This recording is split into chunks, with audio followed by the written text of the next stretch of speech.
ഒരു വിളിയോ അല്ല, ഇത് ഉയരത്തിലെ വിളിയാ. ഉയരത്തിലെ വിളിയല്ല, ഉയരത്തിലെ വിളി. അത് താഴെ ലെവലുള്ള കോളിംഗ് അല്ല, അത് high calling. High calling, high calling. അതുകൊണ്ടാണ് ഈ മീറ്റിംഗിന് ഹയർ ലെവൽ മീറ്റിംഗ് പേരിട്ടേക്കുന്നത്. എടുത്തെങ്കിലും വായിച്ചു.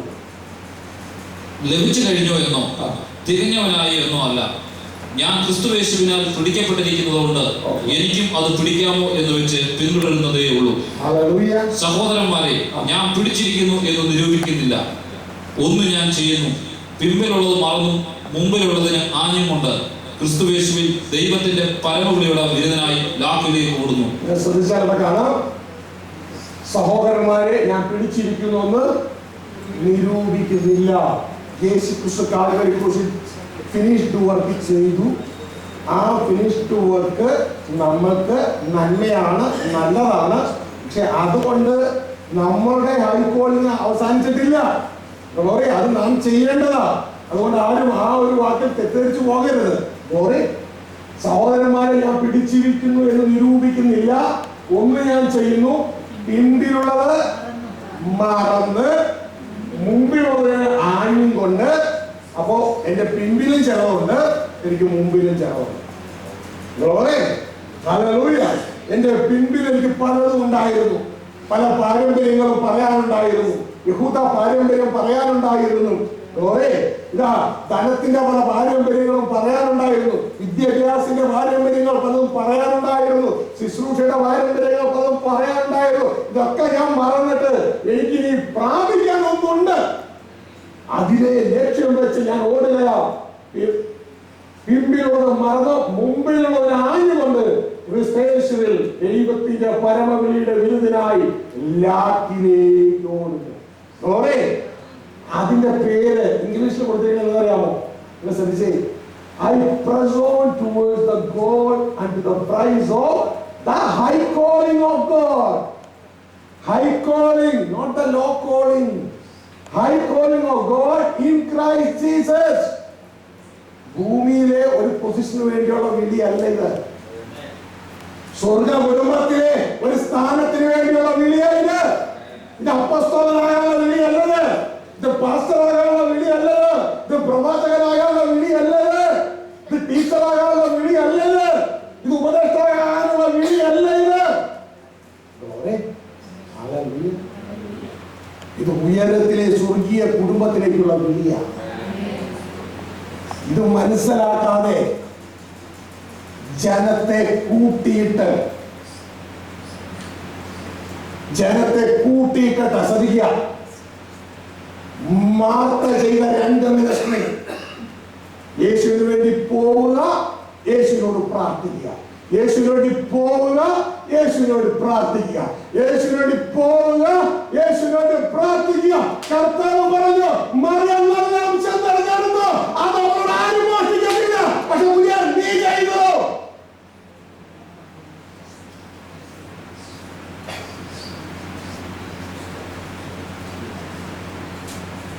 ആദ്യം ചെയ്യേണ്ട മിനിസ്ട്രി ആദ്യം ചെയ്യുക. ആദ്യം ഉടയവന്റെ ഹൃദയം തന്നെ മനസ്സിലാക്കുക. ആ മനസ്സിലാക്കി 3 മിനിസ്ട്രി അതിന്റെ ഓർഡർ തെറ്റിയാണ് കിട്ടേണ്ടത്. യേശുവിനോട് പോകുന്നത് നല്ലതാ, യേശുവിനോട് പ്രാർത്ഥിക്കുന്നത് നല്ലതാ. യേശുവിനോട് പോകുമ്പോ നാം ഇതാ യേശുവിനെ ലോകത്തിലേക്ക് അറിയിക്കുകയാണ്. യേശുവിന്റെ സുവിശേഷം ദൈവരാജ്യം അറിയിക്കുകയാണ്. യേശുവിനോട് പ്രാർത്ഥിക്കുമ്പോൾ നമ്മുടെ ഹൃദയത്തോട് യേശുവിനോട് ചോദിക്കുകയാണ്. എന്നാൽ ഇതിനു മുമ്പ് ദൈവത്തിന്റെ ഹൃദയത്തോട് നമ്മളെ കുറിച്ചുള്ള നാം മനസ്സിലാക്കണം. ആ മനസ്സിലാക്കിയത് ചെയ്യണം. ശ്രദ്ധയോടെ ഏറ്റെടുക്കുക. ആ മനസ്സിലാക്കിയത് ചെയ്യണം. അവിടെയാണ് നമ്മുടെ ജീവിത ജയം. ജീവിത ജയം. അല്ലെങ്കിലോ കുഞ്ഞേ, ജീവിതത്തിൽ ചെയ്ത എല്ലാം നഷ്ടമാകും. എല്ലാം നഷ്ടമാകും. കർത്താവിനോട് ഓടിയതും, കർത്താവിനോട് പ്രാർത്ഥിച്ചതും, കർത്താവിനെ ആരാധിച്ചതും, കർത്താവിനോട് പ്രാർത്ഥിച്ചതും എല്ലാം നഷ്ടമാകും. എല്ലാം നഷ്ടമാകും. ഞാൻ ദൈവത്തിന്റെ വചനം പറഞ്ഞു, കർത്താവിന്റെ വഴി കണ്ടെത്തിയവർ ചുരുക്കമേ ഉള്ളൂ. ഈ വഴി കണ്ടെത്തിയവർ ചുരുക്കമേ ഉള്ളൂ. നിങ്ങൾ ചോദിക്കും, അല്ലെങ്കിൽ എങ്ങനെ എല്ലാം നഷ്ടമാകും? ജഡ്ജ്മെന്റ് സീറ്റിൽ നിന്ന് അവസാനത്തിൽ നിന്ന് ആരംഭിക്കുന്ന പ്രിൻസിപ്പിളാ ദൈവവചനത്തിനുള്ളത്. അവസാനത്തിൽ നിന്ന് ആരംഭിക്കുന്ന പ്രിൻസിപ്പിൾ നിങ്ങൾ ശ്രദ്ധിച്ചിട്ടുണ്ടോ? ദൈവദാസന്മാരൊന്ന് ശ്രദ്ധിച്ചേ. കർത്താവിനോട് ചെന്ന് ചോദിച്ചൊരു കാര്യമാണ് ശിഷ്യന്മാർ. 10:24 3 ചോദ്യങ്ങൾ ഒരുമിച്ച് കയറിയെന്ന് ചോദിച്ചു. ദേവാലയ കല്ലിന്മേൽ കല്ല് ശേഷിക്കാതെ ഇടിഞ്ഞു പോകുന്നത് എപ്പോഴാണല്ലോ? നിന്റെ വരവിനും ലോകാവസാനത്തിനും. ആ സമയം എപ്പോഴാണെന്ന് ചോദിച്ചപ്പോൾ കർത്താവ്, ഉടയവൻ, സൃഷ്ടാവ്, നമ്മുടെ പിതാവ്, നമ്മുടെ മൂത്ത ജ്യേഷ്ഠൻ, നമ്മുടെ രക്ഷകൻ ആദ്യമേ പറഞ്ഞ വാക്കിനെ അറിയാമോ? ആരും നിങ്ങളെ തെറ്റിക്കാതിരിപ്പാൻ സൂക്ഷിച്ചുകൊള്ളുവേ. ആരും നിങ്ങളെ ആരെന്നറിയാമോ? എന്നെ അനുഗമിക്കാൻ ഇച്ഛിച്ച് എന്റെ പുറമെ വരുന്ന നിങ്ങളെ. കുറച്ചുപേരെ അങ്ങനെ ഉള്ളൂ. ഈ എന്റെ ആളുകൾ എന്റെ സ്വരം കേൾക്കുന്നു, അവരെന്റെ സ്വരം തിരിച്ചറിഞ്ഞ് അവരെന്നെ അനുഗമിക്കുന്നു, ഞാൻ തിരിച്ചു കൊടുക്കുന്നു. അങ്ങനെ വരുന്ന നിങ്ങളെ തെറ്റിക്കാൻ വേണ്ടി ഇത് പിശാചി വലിയൊരു സംവിധാനം ഒരുക്കിയിട്ടുണ്ട്. ആരും നിങ്ങളെ. അപ്പൊ ആ വിഷയത്തിൽ നിന്ന് വായിച്ച് 24-ാം അധ്യായം തുടക്കം മുതൽ. അവൻ ഒലിവുമലയിൽ ഇരിക്കുമ്പോൾ ശിഷ്യന്മാർ തനിച്ച് അവന്റെ അടുക്കൽ വന്നു. അത് എപ്പോൾ സംഭവിക്കുമെന്നും നിന്റെ വരവിനും ലോകാവസാനത്തിനും അടയാളം എന്ത് എന്നും പറഞ്ഞു തരണമെന്ന് അപേക്ഷിച്ചു. 3 ചോദ്യം ഒരുമിച്ചാണ്. യേശു അതിന് ഉത്തരം പറയുന്നത് ശ്രദ്ധിക്കുക. അതിന് യേശു ഉത്തരം പറഞ്ഞത്, ആരും നിങ്ങളെ തെറ്റിക്കാതിരിപ്പാൻ സൂക്ഷിച്ചു കൊള്ളുകയും.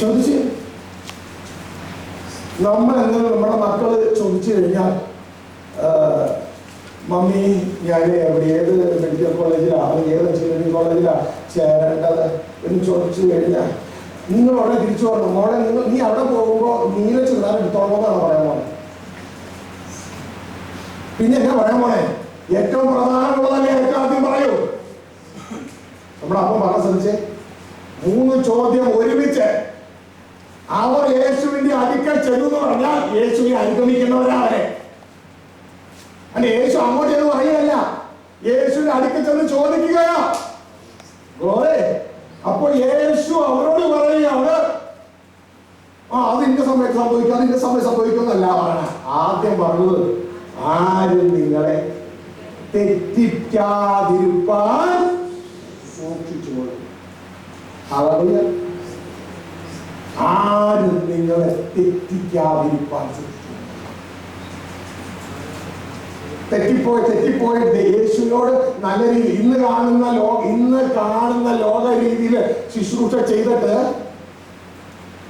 ഇപ്പൊ പ്രതിഫലം കിട്ടുമെന്ന് പറഞ്ഞ് അവിടെ ചെന്നവരുടെ ലിസ്റ്റ് അറിയാമോ? മത്തായി 7-ാം അധ്യായം 21 വായിച്ച് 22 വായിച്ചാൽ ഒരു ഗ്രൂപ്പും 21 വായിച്ചാൽ വേറെ ഗ്രൂപ്പിനെ കാണാം. അവർ ഈ ലോകത്തിൽ കണ്ട ആത്മീയത അവരെ ചെയ്തു. ലോകത്തിൽ കണ്ട ആത്മീയത എന്താ?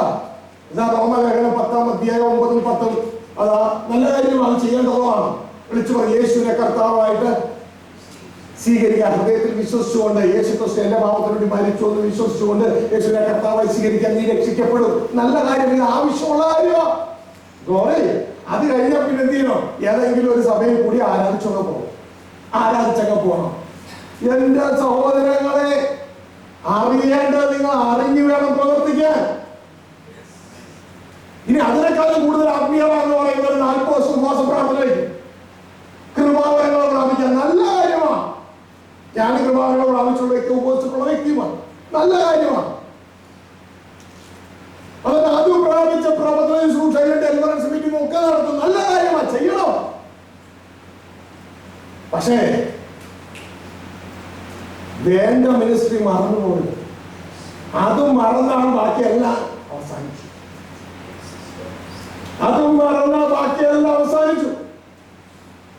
നിങ്ങൾക്കറിയാമോ, മോശ ജനത്തെ ഈജിപ്തിന്റെ അടിമത്തിൽ വിടുവിച്ചു.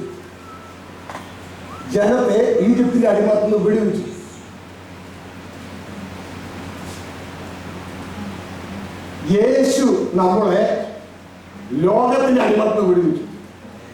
പഴയ നിയമം നിഴലും പുതിയ നിയമം പൊരുളുമാണ്. ഹലോ, ശ്രദ്ധിച്ച് കേൾക്കണേ. മോശ ജനത്തെ ഈജിപ്തിന്റെ അടിമത്തത്തിൽ നിന്ന് വിടുവിച്ചു, ഫറവോന്റെ കീഴിൽ നിന്ന് വിടുവിച്ചു. തുടർന്ന് അവരെ ചൈന വഴി മരുഭൂമിയിൽ കയറ്റി. നമ്മളെ സ്നാനം വഴി സഭയിലേക്ക് കയറ്റി. രക്ഷിക്കപ്പെട്ടവരെ വിലമതി കർത്താവ് സഭയോട് ചേർത്തു.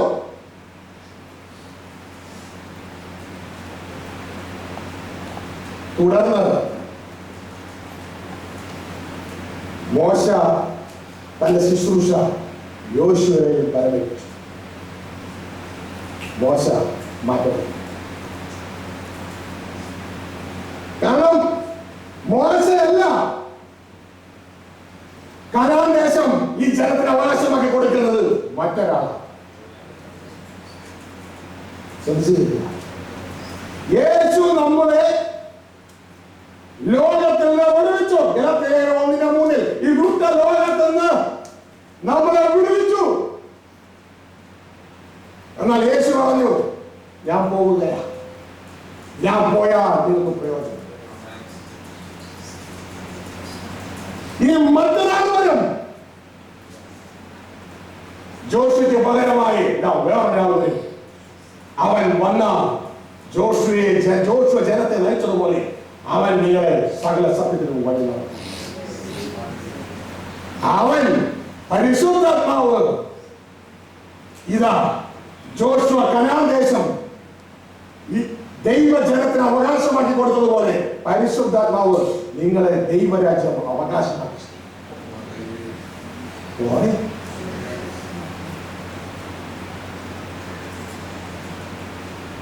ഇത് മനസ്സിലാക്കാതെ,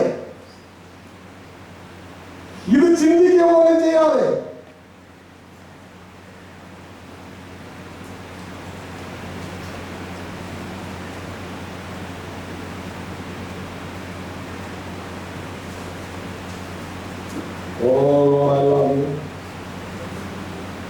ശ്രദ്ധിച്ചു.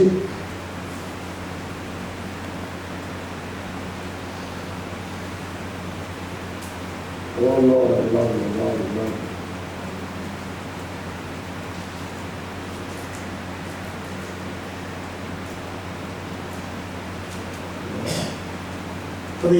ഇപ്പോൾ ശ്രദ്ധിച്ചോ, പഴയ നിയമം നിലവിൽ പുതിയ നിയമം പൊരുളുമാണ്. ഇതാ ലോകത്തിന്റെ അടിമത്തത്തിൽ നിന്ന് യേശു നമ്മളെ വിടുവിച്ചു.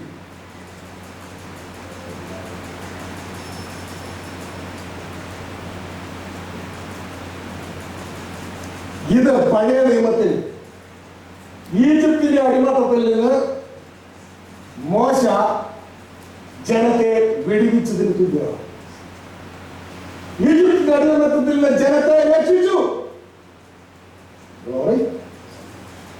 ഇതാ അതിന് തുല്യമാണ് യേശു ക്രിസ്തു ലോകത്തിന്റെ അടിമത്തത്തിൽ നിന്ന് ജനത്തെ രക്ഷിക്കുക, വിടുവിക്കുക. ഗലാത്യർ 1:3 എടുത്തൊന്ന് വായിച്ചാൽ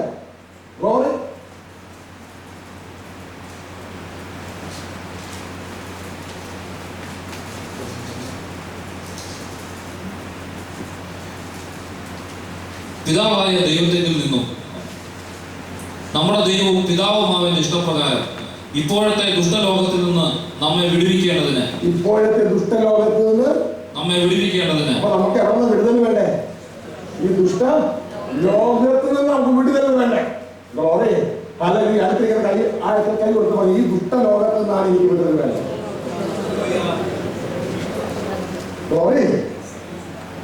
ഈജിപ്തിന്റെ അടിമത്തത്തിലായിരിക്കുന്ന ഇസ്രായേൽ മക്കൾക്ക് ആരിൽ നിന്ന് വിടുതൽ വേണ്ടേ? ഈജിപ്തിൽ നിന്ന് വിടുതൽ വേണം. നമുക്ക് അത് ഫിസിക്കലി അതായത് സ്പിരിച്വലി നമുക്ക് ഈ ദുഷ്ട ലോകത്ത് നിന്ന് വിടുതൽ വേണം. ശരിയാണോ? Glory, hallelujah. അങ്ങനെ ഇതാ ഈ ദുഷ്ട ലോകത്ത് നിന്ന് യേശു ക്രിസ്തു തന്റെ കാൽവരി ക്രൂശിലെ യാഗത്താൽ നമ്മളെ വിടുവിച്ചു സൗജന്യമായി. ആ സൗജന്യമായി വിടുവിച്ചു. അതിന് നമ്മൾ റോമലേഖനം 10:9-10 ഉപയോഗിക്കുന്നു. മനസ്സിലായോ? ഗ്ലോറി. യേശുവിനെ കർത്താവായി ഹൃദയത്തിൽ വിശ്വസിക്കുകയും വായുകൊണ്ട് ഏറ്റുപറയുകയും ചെയ്യുന്നു. ഹല്ലേലൂയ. തുടർന്ന് ശ്രദ്ധിച്ചാൽ അവർ ഈ ലോകത്തിലായിരിക്കുന്ന ജനത്തെ അവിടെ നിന്ന് മരുഭൂമിയിലേക്ക് പ്രവേശിപ്പിക്കുന്നു. അതായത് സഭയിലേക്ക് പ്രവേശിപ്പിക്കുന്നു, റിയൽ ചർച്ചിലേക്ക് പ്രവേശിപ്പിക്കുന്നു. രക്ഷിക്കപ്പെട്ടവരെ നാൾ തോറും സഭയോട് ചേർത്തു. ഈ രക്ഷിക്കപ്പെട്ടവർക്ക് ഇനി അടുത്തത് എന്നാ വേണ്ടേ? എന്റെ സ്ക്രീനിൽ നോക്കിയാൽ അറിയാം. രക്ഷിക്കപ്പെട്ടവർക്ക് വട്ടം കൂടി ആരാധിച്ചാൽ മാത്രം മതിയോ? പ്രാർത്ഥിച്ചുകൊണ്ടിരുന്നാൽ മാത്രം മതിയോ? ഇനി രക്ഷിക്കപ്പെട്ട ജനത്തിന് അടുത്തത് വേണ്ടത് അവർ അവകാശമാക്കണം. അവർ അവകാശമാക്കണം. എന്ത്? ആ കാനാൻ ദേശം അല്ലെങ്കിൽ സ്വർഗരാജ്യം അവർ അവകാശമാണ്. ഹല്ലേലൂയ. അതിനെ ഇവിടെ ദൈവത്തിന് വചനം പറയുക, യേശു പറയുക, ഞാൻ പോയാൽ നിങ്ങൾക്ക് പ്രയോജനം, ഞാൻ കാര്യസ്ഥലങ്ങൾ അടിക്കുന്നത്. മോശ മാറി ജോഷ വന്നതുപോലെ യേശു മാറി പരിശുദ്ധാത്മാവ് ഇത് നമ്മുടെ ഉള്ളിൽ വസിക്കുകയാ. എന്തിനാണെന്നറിയാമോ? ആ ആത്മാവിന്റെ സ്വരം കേട്ട്, ജോഷയുടെ സ്വരം കേട്ട് ജനം ജോഷയുടെ പുറകെ പോയതുപോലെ കനാനിലേക്ക് ദൈവാത്മാവിന്റെ സ്വരം കേട്ട് നമ്മൾ ദൈവാത്മാവിന്റെ പുറകെ പോകണം. എങ്കിൽ ദൈവരാജ്യം അവകാശമാക്ക്. ദൈവ ഇഷ്ടം ചെയ്യുന്നവർ, ദൈവാത്മാവിനനുസരിച്ച് നടക്കുന്നവർ അവർ ദൈവത്തിന്റെ മക്കൾ. മനസ്സിലായോ? ഈ ശുശ്രൂഷ ഇന്ന് ലോകത്ത് വളരെ കുറവാണ്. ഈ ശുശ്രൂഷ ലോകത്ത് അവകാശമാക്കി കൊടുക്കുന്ന ശുശ്രൂഷകളില്ല. പകരം എന്താ ചെയ്യുന്നത്? ഈ ജനത്തെ ദർശനം കിട്ടാത്തത് കൊണ്ട് ഈ ജനത്തെ രക്ഷിക്കപ്പെട്ടു, സ്നാനപ്പെട്ടു, സഭയുടെ കൂടി അവിടെ ഇരിക്കുന്നു. കൈയടിച്ച് അവരുടെ ജീവിതകാലം അവസാനിക്കുന്നു. മാർത്തയുടെ 2 മിനിസ്ട്രിയുണ്ട്, മറിയയുടെ മിനിസ്ട്രിയില്ല. ഹലോ, നിങ്ങളെ ആരെയും വേദനിപ്പിക്കാൻ പറഞ്ഞതല്ല, പക്ഷെ വേദനിക്കാതിരിക്കാൻ പറഞ്ഞതാ.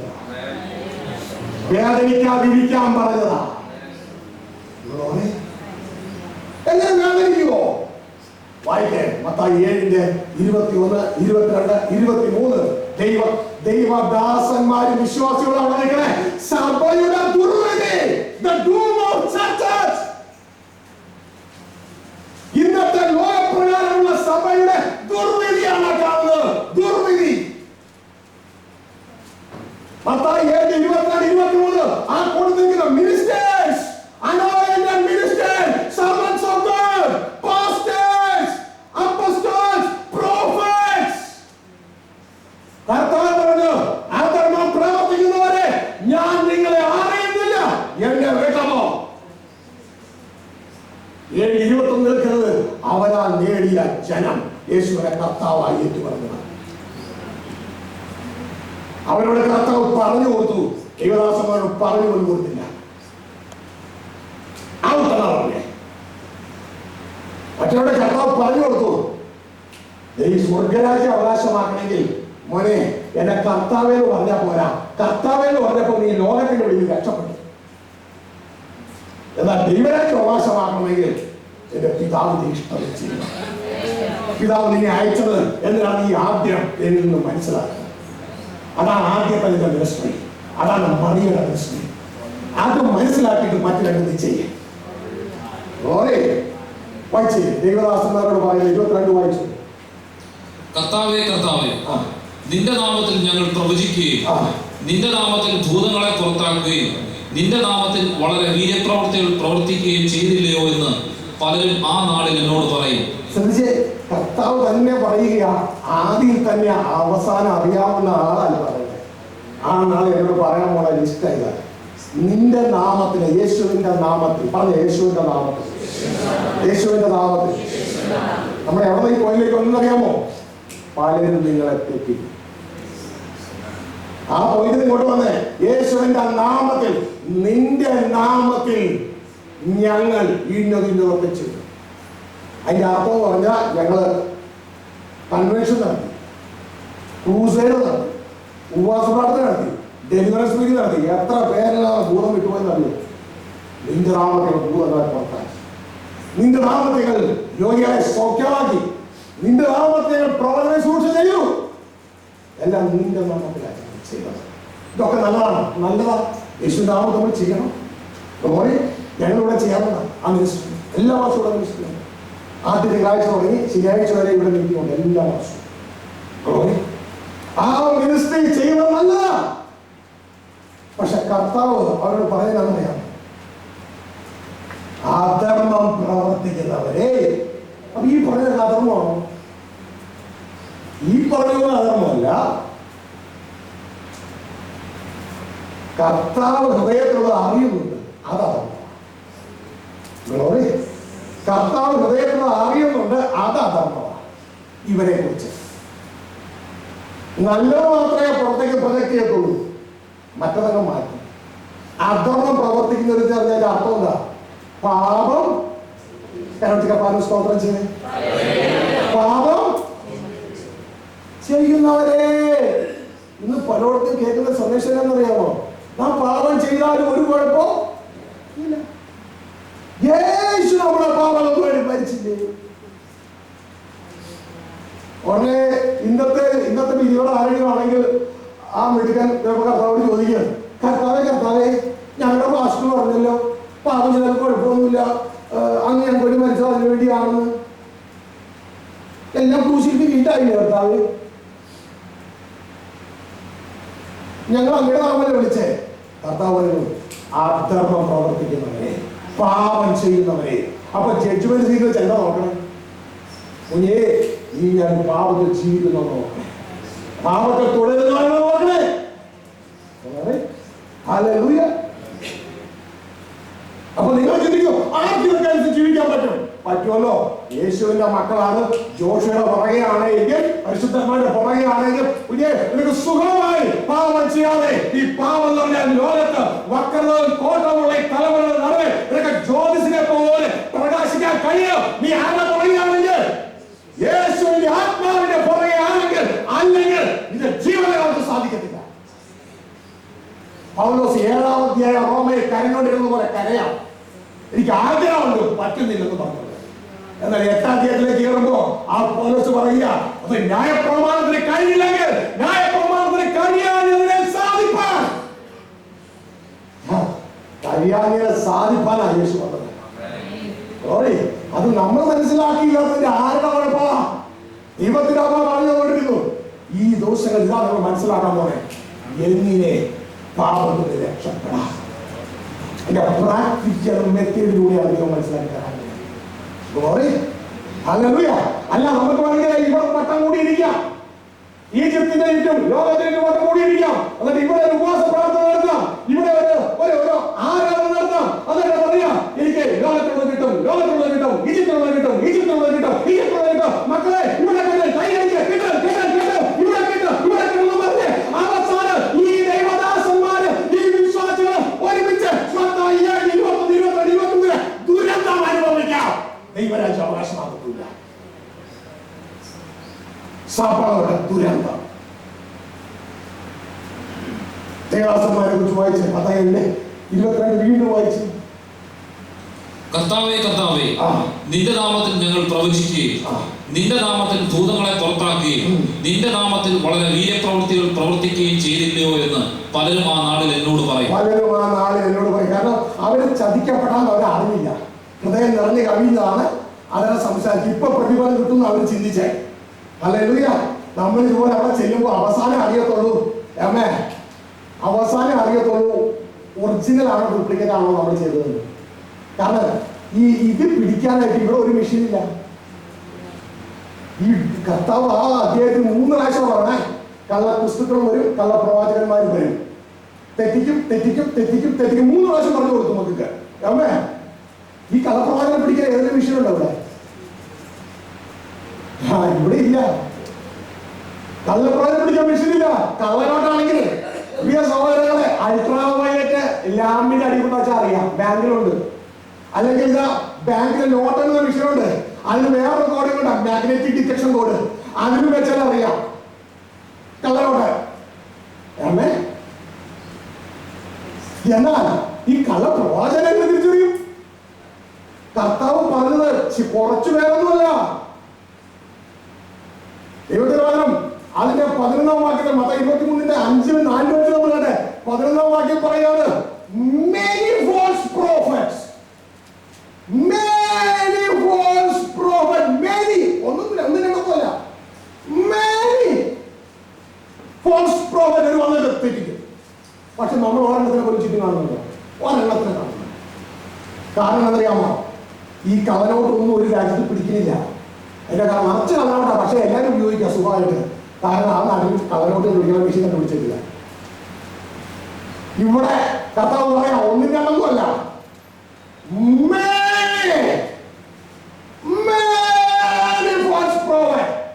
തൂത്തറിയാൻ പോവത്തിനെ തൂത്തറിയാൻ പോവുക. ഈ ഫോൾസ് പ്രോഫിറ്റ് ആണ് എപ്പോഴാണ് അറിയുന്നതെന്ന് അറിയാം. ഇവിടെ മെഷീൻ ഇല്ലാത്തതുകൊണ്ട് അവിടെ ചെല്ലുമ്പോഴേ അറിയാം, കർത്താവിന്റെ മുമ്പിൽ ചെല്ലുമ്പോഴേ അറിയാം. കാരണം ഇവിടെ മെഷീൻ ഇല്ല, കണ്ടുപിടിക്കാനുള്ള മെഷീൻ ഇല്ല. ഒരിക്കലും ഞങ്ങളുടെ കഴിയുന്നവരാവുന്നു. ഗൾഫിലെ കാര്യം പറഞ്ഞു കേട്ടോ. അയാൾ വന്ന് ഞങ്ങളുടെ മുമ്പ് ട്രാൻസാക്ഷൻ നടത്തിക്കൊണ്ടിരിക്കുമ്പോൾ ഫോൺ വന്നു, ആദ്യം എടുത്തു. എടുത്തിട്ട് അതിന് മുഖം മാറി. ഞങ്ങൾ ചോദിച്ചു എന്ത് പറ്റി? പിടിക്കാൻ എന്ത് പറ്റി സഹോദര? ഞാൻ അവിടെ നിന്ന് കിട്ടിയ നോട്ട് മുഴുവൻ എടുത്തോണ്ട് വന്നു. നോട്ട് മുഴുവൻ എടുത്തോണ്ട് അവസാനം കൊണ്ട് അതുകൊണ്ട് ബാങ്ക് കൊണ്ട് അടച്ചു. ബാങ്കിൽ ചെന്നപ്പോൾ അറിയുന്നതൊക്കെ അവനായിരുന്നു. മനസ്സിലായോ? അവിടെ ചെല്ലുമ്പോഴേ അറിയത്തുള്ളൂ നമ്മുടെ പുറത്തേക്ക് അവനായിരുന്നു അല്ലായിരുന്നു. കർത്താവ് ഒറിജിനൽ ഡിറ്റക്ടറാണ്. ഈ ഡിറ്റക്ടർ വേണമെങ്കിൽ നമുക്ക് മേടിക്കാം. പൈസ ഉണ്ടല്ലോ ഹൃദയം. ഡിറ്റക്ടർ വേണമെങ്കിൽ നമുക്ക് മേടിക്കാം. സ്റ്റുഡൻസ് അറിയാം ഡിറ്റക്ടറുടെ പേര്. ആ ഡിറ്റക്ടർ പേരാണ് J717 ഡിറ്റക്ടർ. ഇങ്ങനൊരു മെഷീൻ ഉണ്ട് J717. ആ ഡിറ്റക്ടറിനെ കുറിച്ച് നമ്മൾ കൂടുതലായിട്ട് കേൾക്കും. J717 വേറെ ഒന്നുമല്ല, യോഹന്നാൻ സുവിശേഷം 7:17 വാക്യം. മനസ്സിലായോ? ഈ ഡിറ്റക്ടർ എല്ലാവർക്കും കിട്ടത്തില്ല. അവിടെ പറയാണ് ഉപദേശം ദൈവത്തിൽ നിന്നോ മനുഷ്യരിൽ നിന്നോ തിരിച്ചറിയണമെങ്കിൽ നിന്റെ അകത്ത് ദൈവേഷ്ടം ആദ്യമേ ഉണ്ടാകും. ദൈവേഷ്ടം ചെയ്യാൻ ഇച്ഛിക്കുന്നവൻ ഉപദേശം ദൈവത്തിൽ നിന്നോ മനുഷ്യരിലോ തിരിച്ചറിയും. അല്ല, മനുഷ്യത്വം ചെയ്യാൻ ആഗ്രഹിക്കുന്നതിൽ കുഞ്ഞെ നിന്റെ ജീവിതകാലത്ത് നീ തിരിച്ചറിയത്തില്ല എന്ന പ്രവാചകന്മാർ. അവരും തിരിച്ചറിയത്തില്ല, അവരും തിരിച്ചറിയത്തില്ല, ജനവും തിരിച്ചറിയത്തില്ല. അവിടെ ചെല്ലുമ്പോൾ അറിയുള്ളൂ. ഈ ദൈവദാസന്മാരെല്ലാം പ്രവർത്തനം ചെയ്തെങ്കിൽ അവിടെ ചെല്ലും. അവിടെ ചെന്ന് ഹൃദയം നിറഞ്ഞ് കവിഞ്ഞത് ഇപ്പൊ പ്രതിഫലം കിട്ടുന്നു പറഞ്ഞു. അപ്പോഴാ മനസ്സിലായ ഞങ്ങളെ കള്ള പ്രവാചകന്മാരായി പിടിച്ചല്ലോ അവിടെ വെച്ചാ പുസ്തകം കിട്ടിയ എല്ലാം ചെയ്യാൻ പറ്റും. ബാങ്കിൽ വെച്ചല്ലേ നോട്ട് പിടിച്ചേ. ആ വ്യക്തി കയ്യിൽ മറ്റൊരു കൈ പിടിച്ചോ പിടിച്ചില്ല. ബാങ്കിൽ ചെന്നപ്പോ പിടിച്ചു. അത് ബസ്സടിച്ചു. പോണം നമ്മൾ കർത്താവിന്റെ ജഡ്ജ്മെന്റ് സീറ്റിന് മുമ്പിൽ ഇരിക്കുമ്പോൾ ഇതുപോലെ ബസ്സടിക്കൂ. ഇനി ബിലീവേഴ്സ് അതിന്റെ 21-ാം വാക്യം അതിന്റെ അധർമ്മം പ്രവർത്തിക്കുന്നത് വായിച്ചായിരുന്നു. ഒരു നാൾ നിങ്ങളെ അറിഞ്ഞിട്ടില്ല. അധർമ്മം പ്രവർത്തിക്കുന്നവരെ എന്നെ വിട്ട് പോകുവിൻ, ഞാൻ ഒരു നാളും നിങ്ങളെ അറിഞ്ഞിട്ടില്ല. അറിയണമെങ്കിൽ ആദ്യം അറിയാമെന്ന് ചെല്ലണം. അറിയാമെന്ന് ചെല്ലണം. കർത്താവ് അറിയാൻ പറ്റും. ഗവൺമെന്റ് പറയുകയാണ്. അതായത് ഇവിടുത്തെ വ്യാജമാക്കന്മാർ ഇടയ്ക്കിടയ്ക്ക് പഠിക്കുന്ന പേപ്പർ ഞാൻ കാണുന്നുണ്ട്. അതായത് ഇവരൊരു വ്യാജ സർട്ടിഫിക്കറ്റ് ഒക്കെ ഉണ്ടാക്കി അവിടെ ചെല്ലും. ഗവൺമെന്റ് തങ്ങളുടെ ലിസ്റ്റുമായിട്ടൊന്ന് തങ്ങളുടെ രജിസ്റ്ററുകളായിട്ട് നിന്ന് കമ്പയർ ചെയ്ത് നോക്കുമ്പോ ഗവൺമെന്റ് പറയാണ് ഇവരെ ഞങ്ങൾ ഒരു നാൾ ഞങ്ങളുടെ ലിസ്റ്റില് പെടുത്തിയിട്ടില്ലല്ലോ, ഒരു നാൾ ഇവരെ ഗവൺമെന്റ് അറിഞ്ഞിട്ടില്ല. അപ്പോ നമ്മൾ ആദ്യം തന്നെ ഗവൺമെന്റിന് ആരംഭിക്കണം. മറിയെ പോലെ ഗവൺമെന്റിൽ തുടങ്ങണം, ലോകത്തിൽ തുടങ്ങരുത്. നമ്മൾ ചെയ്യുന്നത് നല്ലതായിരിക്കാം, പക്ഷെ സ്വർഗം അംഗീകരിച്ചില്ലെങ്കിൽ എന്നാ ഹല്ലേലൂയ. ഇനി വിശ്വാസികളുടെ കാര്യം നോക്കി. അതിന്റെ 21-ാം വാക്യം വിശ്വാസം എന്താ പറയുക? വിശ്വാസികളോട് കർത്താവ് പറഞ്ഞെങ്കിലും കൊടുത്തു, മറ്റവരോട് പറഞ്ഞു പോലും കൊടുത്തില്ല. ഔട്ടെന്നാ പറഞ്ഞു. വായിച്ചോളൂ. എന്നോട് കർത്താവേ കർത്താവേ എന്ന് പറയുന്നവൻ ഏവനുമല്ല. എന്നോട് കർത്താവേ കർത്താവേ എന്ന് പറയുന്ന ഏവനും അല്ല. അപ്പൊ നിങ്ങൾ ചോദിക്കും, ശ്രദ്ധിച്ചേ, കർത്താവ് എന്ന് പറഞ്ഞപ്പോ എന്താ സംഭവിച്ചേ? ഇനി ലോകത്തിന്റെ പിടിയിൽ നിന്ന്, ഈജിപ്തിൽ നിന്ന് നീ രക്ഷപ്പെട്ടു. നിങ്ങൾ കൊല്ലാൻ പിടിച്ചിട്ടതാ അവിടെ.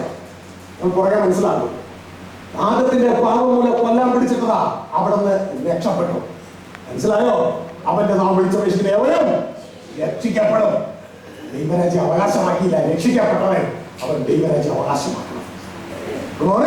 ഒരിക്കൽ രക്ഷിക്കപ്പെട്ടു, എന്നേക്ക് രക്ഷിക്കപ്പെട്ടു, തെറ്റ്.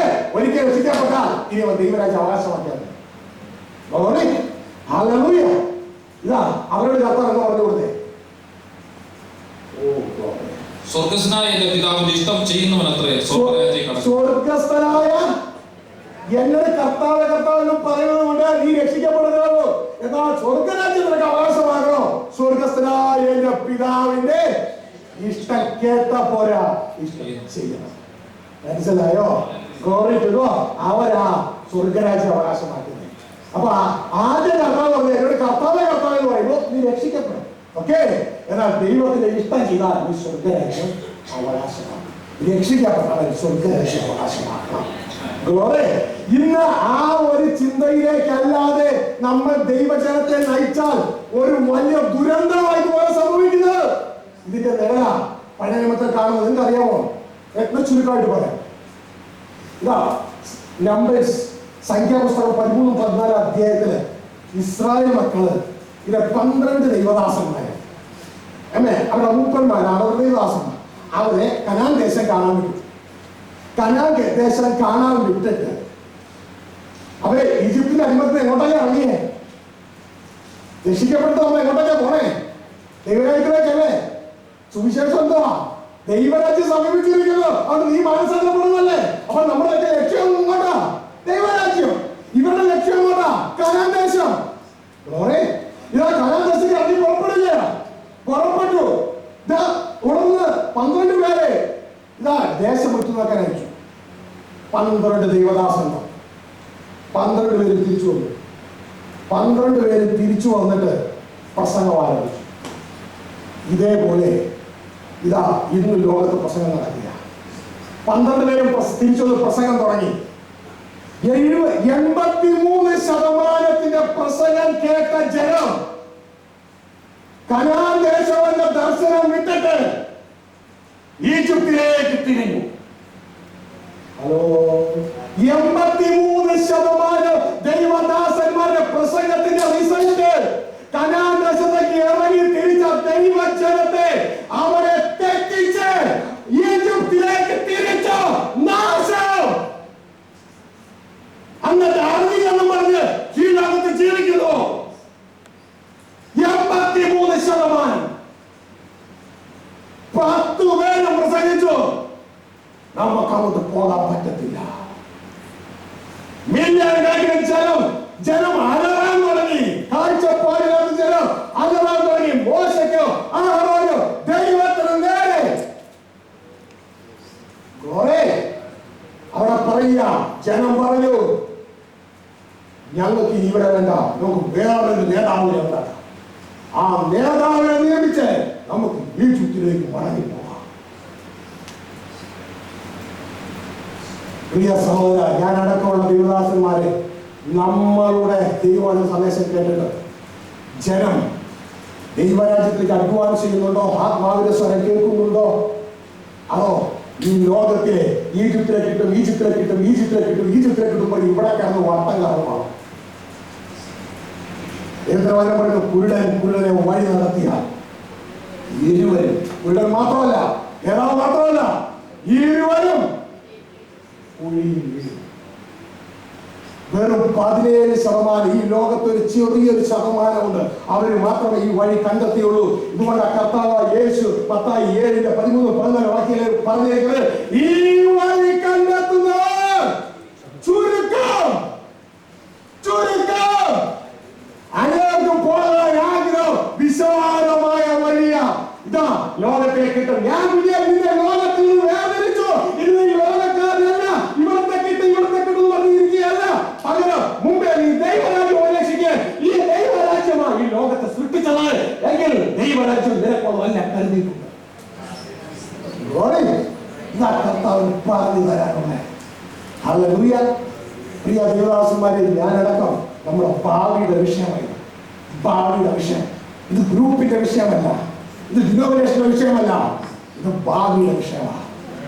കുഞ്ഞെ, നീ കത്തോലിക്കനായാലും മാർത്തോമയായാലും പെന്തക്കോസ്തായാലും ബ്രദറിനായാലും ഏത് ജനത്തിൽപ്പെട്ട വ്യക്തിയാണെങ്കിൽ ഇതൊന്നും അവിടെ ഇല്ലെന്ന് നോക്കണം. ഞാൻ നിങ്ങൾ യേശുവിന്റെ ന്യായാസനത്തിനുമായി നിൽക്കേണ്ടി വരുമ്പോ കയ്യെക്കാലം ബലപ്പെട്ടിരിക്കോ? ഒന്നില്ലെങ്കിൽ ഈ 83% പണി നിർത്തണം. ജനത്തെ തെറ്റിക്കരുത്. അല്ലെങ്കിൽ അവർ മനം തിരിയണം. ജോഷുവെ കാലത്തിലേക്ക് ജനത്തെ ദൈവരാജ്യത്തിലേക്ക് നടത്തണം. അല്ലെങ്കിൽ ദൈവത്തിന്റെ വചനം യാക്കോബ് 3:1 പറഞ്ഞ അധിക ശിക്ഷാവിധി വരുമെന്നറിഞ്ഞ് നിങ്ങളിൽ അനേകരും ആകരുത് എന്ന് ഉപദേഷ്ടാക്കന്മാർ ആകരുത്. ഈ പണി നിർത്ത്. ഇത് ഉപജീവനത്തിന്റെ മാർഗമല്ല, ഇത് ജീവന്റെ മാർഗമാണ്. ജീവന്റെ മാർഗം.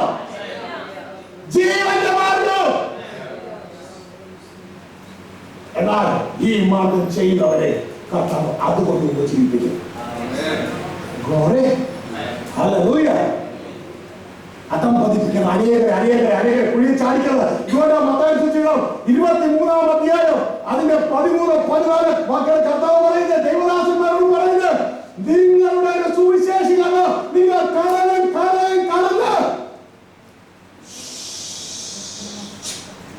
പ്രസംഗിക്കുന്ന വചനം എന്നിട്ട് ഒരുത്തനെ മതത്തിച്ചാക്കുന്നു.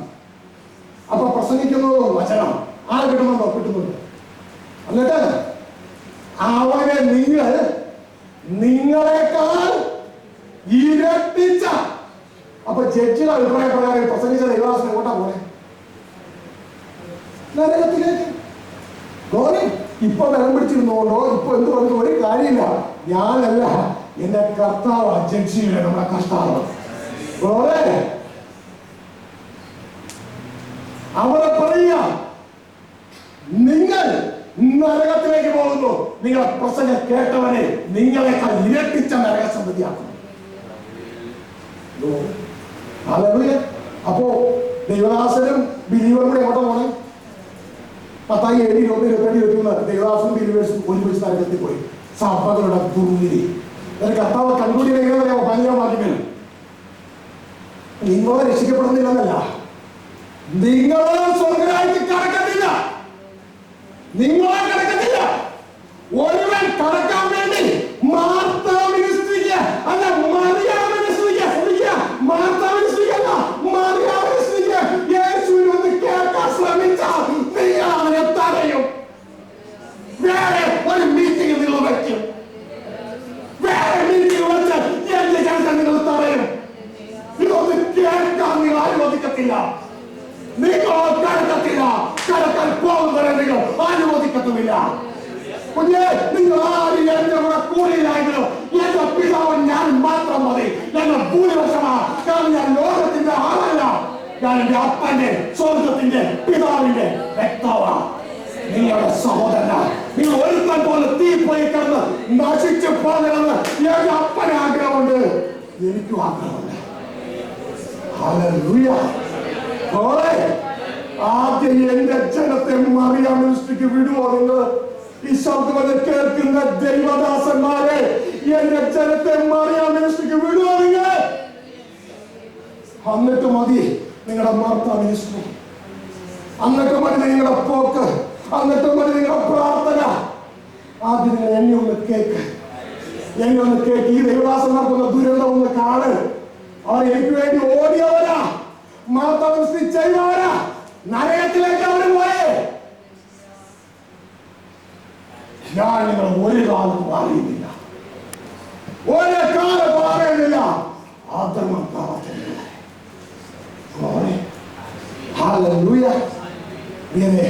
ഒരല്പസമയം നമുക്കിവിടെ ഉള്ളൂ. നിങ്ങളുടെ എന്താ ചെയ്ത് നിങ്ങൾക്ക് അറിയാമോ? വേറെ ഒന്നുമല്ല. ഈ ലോകം ഇരുളടഞ്ഞ ലോകമാ. ഈ ഇരുളടഞ്ഞ ലോകത്ത് ഞങ്ങളുടെ ചെയ്യുന്ന ഒന്നുമല്ല. ഞങ്ങൾ നിങ്ങൾക്കൊരു പ്രകാശം തരികയാണ്. കേരളീയ ഇലക്ട്രിസിറ്റി ബോർഡിലെ ഇലക്ട്രീഷ്യൻസാണ് ഞങ്ങൾ. ഹല്ലേലൂയ. ഇവിടെ എന്താ ഇലക്ട്രീഷ്യൻസ് ചെയ്യുന്നത്? ഇരുളടഞ്ഞ ഭാഗങ്ങളിലൊക്കെ അവർ പോയി ലൈറ്റിട്ട് കൊടുക്കും. ഞങ്ങൾക്ക് അത്ര പറ്റത്തുള്ളൂ. നിങ്ങളുടെ ഹൃദയത്തെ മാറ്റുന്നത് ദൈവത്തിന്റെ ആത്മാവ് നിങ്ങളെ കുറിച്ചാണ്. ഒന്നും രക്ഷിക്കാൻ പറ്റത്തില്ല. ലൈറ്റിട്ട് വരിക, ലൈറ്റിട്ട് വരിക, ലൈറ്റിട്ട് വരിക. ഇതാണ് കാര്യം. പഴയതുപോലെ പോയാ അപകടമായി ലോകം അംഗീകരിക്കുക. കാരണം ഈ മിഷൻ എന്തില്ല, മിഷൻ ലോകത്തിലില്ല. തെറ്റിച്ച് കളയുന്നതിനെ കണ്ടുപിടിക്കാതെ മിഷൻ ലോകത്തിലില്ല. എന്നാൽ ദൈവേഷ്ടം ചെയ്യുവാൻ ഇച്ഛിക്കുന്നവൻ ഉപദേശം ദൈവത്തിലോ മനുഷ്യനിലോ തിരിച്ചറിയും. ആ മിഷൻ മനുഷ്യന്റെ ഹൃദയമല്ല, യേശുവിന്റെ ഹൃദയങ്ങളിലൂടെ ഉണ്ടായിരുന്നു. യേശുവിടെ വന്നപ്പോൾ യേശുവിന്റെ ഹൃദയത്തിൽ ഉണ്ടായിരുന്നു.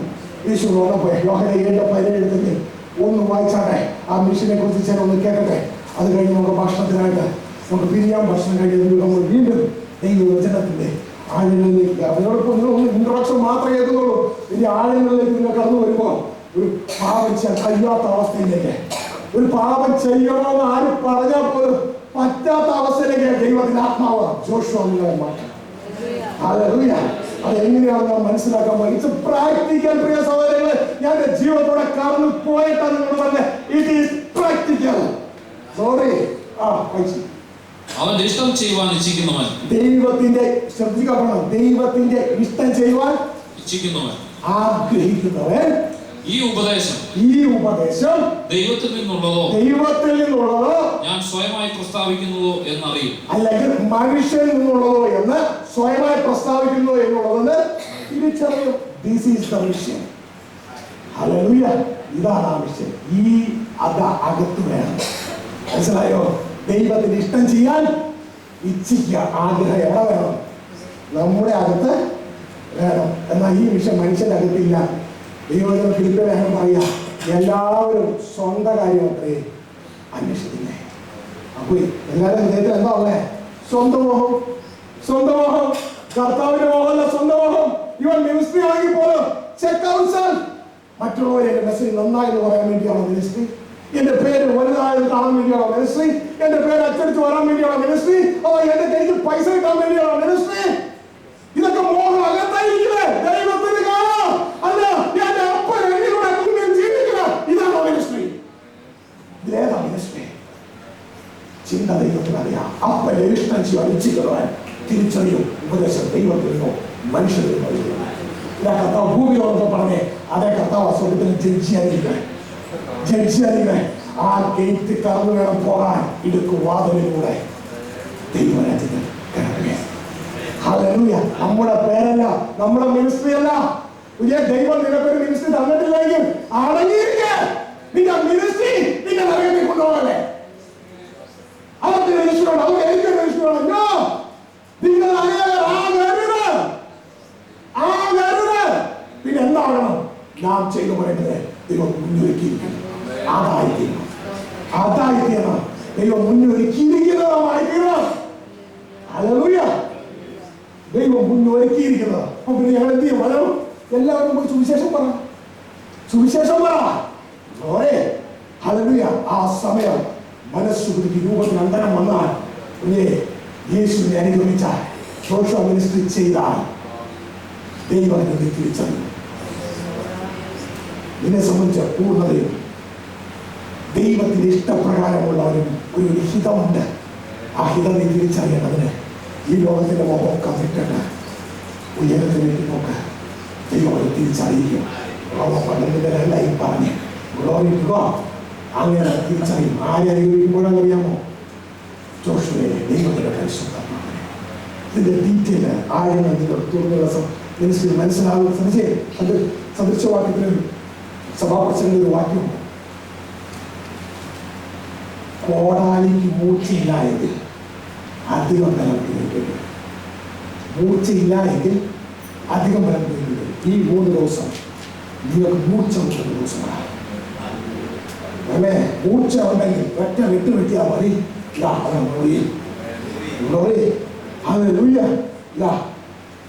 എന്റെ മൂർച്ച എന്റേതല്ല, എന്റെ അപ്പം തന്നതാ. നിങ്ങളുടെ ഹൃദയത്തിൽ പലരുടെയും ഹൃദയം സ്പർശിച്ചിട്ടുണ്ട്. ഹല്ലേലൂയ. ഇത് ഞാൻ സ്പർശിച്ചതല്ല, എനിക്ക് നിങ്ങളുടെ തൊടാൻ പറ്റത്തില്ല. ദൈവത്തിന്റെ ആത്മാവ് സ്പർശിക്കുന്നതാണ്. ഇത് വെറും അറിവ് നേടാനുള്ള മാർഗം മാത്രമാക്കി മാറ്റല്ലേ. ഹല്ലേലൂയ. പകരം ഇതൊരു ട്രാൻസ്ഫോർമേഷൻ മാറ്റി മാറ്റേ, അകത്തൊരു മാറ്റത്തിനുള്ള സമയമായി മാറ്റേ. ഇത് നമുക്കുള്ള സമയമാണ്. എനിക്കിത് അറിഞ്ഞുകൂടായിരുന്നു നേരത്തെ. പക്ഷെ ദൈവത്തിന്റെ ആത്മാവ് മനസ്സിലാക്കി തന്നപ്പോൾ പ്രാക്ടിക്കൽ തലത്തിലൂടെ കടത്തിവിടാൻ തുടങ്ങിയപ്പോൾ എൻ്റെ ജീവിതം മാറുവാൻ ആരംഭിച്ചു.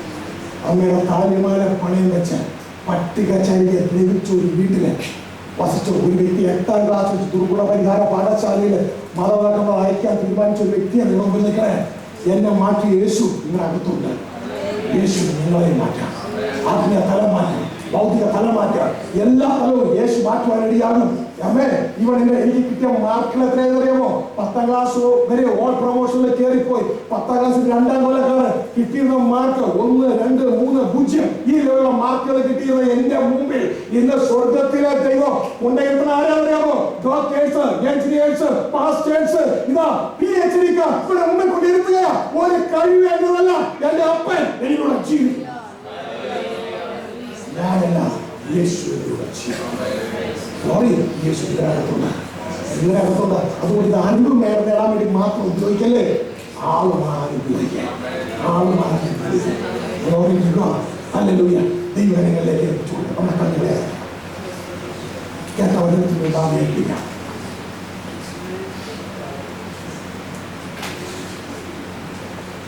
Lord, I love you. I thank you, God.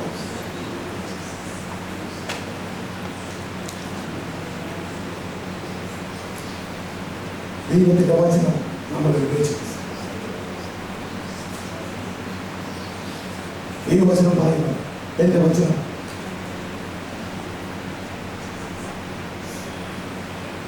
അത് 2 അറ്റങ്ങളുള്ള ഇരുവായി തലുള്ള വാളാണ്.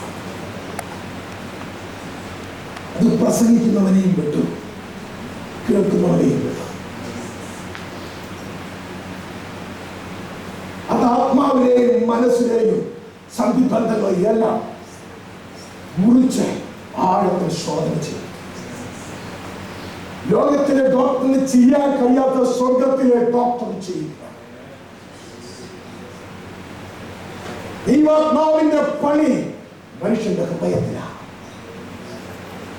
ഹൃദയം മാറ്റുന്ന ദൈവം, ഹൃദയം മാറ്റുന്ന ദൈവം. കർത്താവേ, ആ മറിയെ പോലെ ഞാൻ അങ്ങയുടെ പാദപീഠങ്ങളിൽ ഇരിക്കുകയാണ്. ഞാൻ മാർത്താവിനെ സ്ഥിതിച്ചെന്ന് ആഗ്രഹിക്കുന്നു. പക്ഷെ അത് മറിയാവിനെ സ്ഥിതിച്ച ശേഷം ഞാൻ മാർത്താവിനെ ചെയ്യാൻ ആഗ്രഹിക്കുന്നു. എന്നെ അറിയിച്ചപ്പ അങ്ങയുടെ തിരിയുക. അങ്ങയുടെ ആ ഒരിഷ്ടം എനിക്ക് വേണ്ടി മുൻനിർത്തിയത് അത് ഞാൻ ചെയ്യുവാൻ എന്നെ സഹായിക്കണം. അത് ഞാൻ മനസ്സിൽ